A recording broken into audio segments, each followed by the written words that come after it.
Good morning, Boker Tov. If it's not morning when you're watching this, well, it's morning somewhere. I'm just going to do a quick introduction, a little bit about me, a little bit about what I intend to do with this site, these videos going forward. Most of my background information and everything is already on the site. You can go to, let's see.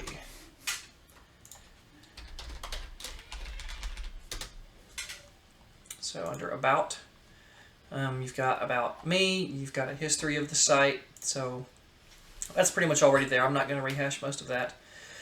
But I'm mostly just giving this introduction. I've been asked to make videos before. I've been asked to produce more content than just something that's, taking 25 minutes to read.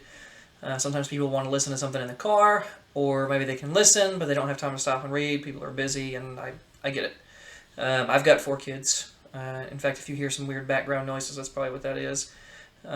So I get it. So I'm going to start producing some content. Probably what I'll end up doing is when I write a post, I'll publish it and then use it not as a transcript. No offense to the 119 guys, but it can sound a little monotonous trying to follow along when someone is clearly just reading word for word off the page. So it's not necessarily going to be a transcript for what I'll be doing, but it will be a outline, a guideline that I'll sort of talk through, maybe paraphrase a little bit. For me, if you don't want to take the time to read my bio in short, I've been in this sort of Messianic, Torah observant, Hebraic walk my entire life. My grandparents raised my mother to keep the Sabbath, feasts, food laws, those sorts of things. Again, all of that's on the site, so you can go there and look at that at TorahApologetics.com. But, I've been into a lot of different groups. I've been to your Hebrew Roots groups, your Messianic, Independent Messianic, your Messianic Jewish synagogues, your non-Messianic, normal synagogues, just your typical normative Protestant evangelical churches. So I've been to a lot of different things, probably everything except Catholics. So I have a lot of exposure to a lot of the differences. I see a lot of it on social media, especially on Facebook. And part of what I'm trying to do is, first of all, not be like everybody else. So I am very critical of people who decide, I'm going to be a teacher, so I'm going to start making videos, and I'm just going to start teaching. I have a problem with that. First off is because most of these people are not qualified to be teachers. And I don't mean because they don't hold a degree. Me, I intend to go to grad school. I'm finishing a bachelor's right now. I intend to go to grad school and get a master's in biblical studies and hopefully a doctorate after that. I do not think that's a requirement to be a teacher of the word. I think it's a very good way to equip yourself. But that's what I think is the requirement. First of all is a calling, right? That you're actually called to do it. Not that you're good at it, not that you want to do it, but that you're actually called to do it. And secondly, that once you know you're called to do it, this is absolutely my calling to be a teacher, then how do you equip yourself to be a teacher? Right, we've got, if God called you to be a farmer, he'd say, go be a farmer. And you'd be like, yes, I know I'm supposed to be a farmer. I'm not going to look up the things I need to know. I'm not going to learn about weather patterns. I'm not going to learn about how different seasons affect the crops. I'm not going to look at what type of soil I need, what type of fertilizer I need. I'm not going to look at any of that. I'm just going to buy land and start digging and throw some seeds down. You haven't taken the time to train to become a farmer. You haven't taken the time to devote your time. It's essentially the easy way out. God doesn't pick us up and then just impress into our brains everything about Scripture that we need to know. It would be awesome, but that's simply not the way it works. There are teachers that are called and qualified to be teachers. So if you're going to be a teacher, the first thing that you need to be able to do is first be a student yourself. You've got to be equipped to be a teacher. And again, it's not about getting a degree. You don't have to go through some institution set up by man to be ordained. Those are, I think, good ways to help equip yourself, but those aren't the only ways. But you have to be a student before you can be a teacher. You have to actually have learned something before you can teach it. That's just the way that it works. Yeshua didn't pick a disciple and say, hey, John, I like you. Go out and teach the word. right? He spent years with them. He personally trained them for years. Paul was kind of a different story. Paul essentially held a PhD of the day, being trained at the feet of Gamaliel. He was trained essentially to be a rabbi. So Paul was very well informed, very well educated. And the other disciples were as well, in different ways, but there's no education, in my opinion, that you can get that could be better than spending 3.5 years walking with Yeshua and learning directly from him. But that being said, me, I've been in this walk my entire life. I'm not a new convert to it. I didn't start keeping Torah 6 months ago and then just decide I'm going to start making videos. I do not just jump into an issue or a debate or a topic that I haven't devoted a lot of time to. These days, a lot of people tend to think that, oh, I can teach about baptism. Well, teach me about baptism. What does it mean? Well, I mean, I looked up the word in Strong's 30 minutes ago, and I'm ready to teach you about baptism. No, you're not.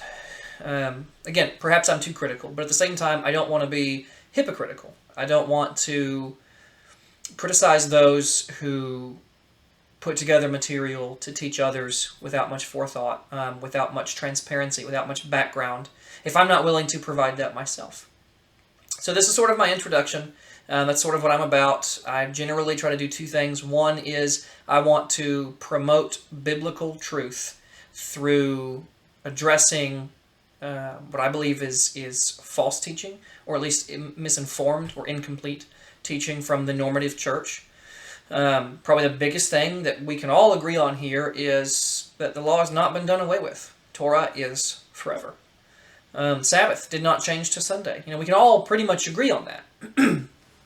So what is being taught by the normative church in terms of, well, we don't have to keep Sabbath anymore, Sabbath is for the Jews, it's not for us, that sort of thing, that's not true. So to address things like that the church is teaching incorrectly is a concern of mine. But also, equally, if not sometimes more than that, is addressing the things that Messianics, internally, that we ourselves are prone to teaching badly. There's a lot of false doctrines. There's a lot of things that are being done wrongly. There's a lot of just really, really bad exegesis. There's a lot of things that are getting brought up right now that I see. One of the biggest ones is you have a whole group of people following this guy, and they're tearing their Bible apart, literally, physically, tearing their Bibles apart. They are pulling the largest portion of the New Testament out of it, while adding in other books. You're removing Paul, and because Luke defended Paul, you have to remove Luke and Acts, and because Peter defends Paul, you have to remove Peter.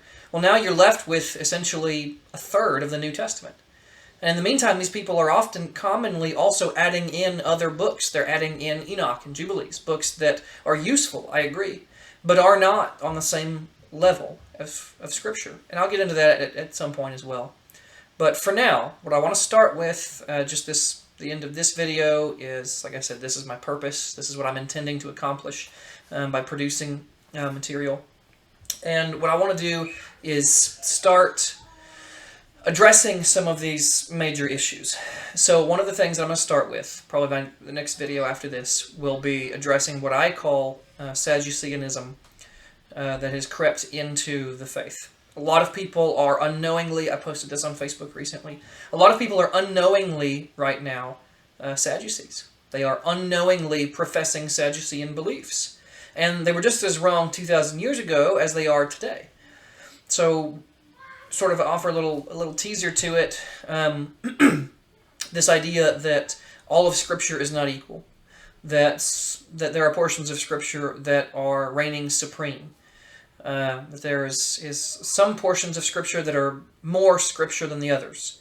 And I'll get into that. Again, I'll get into that next time. And we'll go through examples that people give. We'll address that. We'll go through the Scriptures themselves. What does Scripture say about Scripture? Right? That should always be our first and foremost hermeneutical tool. Our most important tool for interpreting Scripture should be, how does Scripture interpret Scripture? That should always be the first place that we go, in my opinion. And the other scholars will agree with that. So that's what I intend to do. That will be the first thing that I address, just because it is so rampant, this what I call Sadduceanism, and because it does affect so many other areas. Like I just mentioned, people that are willing to rip their Bibles apart because they have such a low view of Scripture while claiming to have a very high view of it. claiming that it is absolutely authoritative and then tearing it apart. So I want to address that first. Eventually, I will also get into the canon. Why do we have the books that we have? Spoiler alert, it's not because the Catholics, they didn't just pick and choose what books they liked and which ones they didn't, and they included these but didn't include those, and all that sort of stuff. But we'll have to get into that some other time. For now, it's a little over 10 minutes now, so thank you for taking the time to watch this. I'm excited to move forward into this. If there are certain things that you feel like should be addressed, certain things that you're seeing more and more of within Messianic groups, if it's not already beating a dead horse, let me know. Flat Earth is one of them. There are more than enough videos and materials and such. David Wilbur has done a lot of really good work on that. Really solid biblical exegesis, as well as just sort of a pastoral heart of, guys, this is tearing us apart. So I can refer you to what he's put together on the subject if you're looking for that. For me, it's not really a topic I wish to get into. I don't find it fruitful. But at this point, I'll say that's it for now. Thank you for watching, and please join us next time.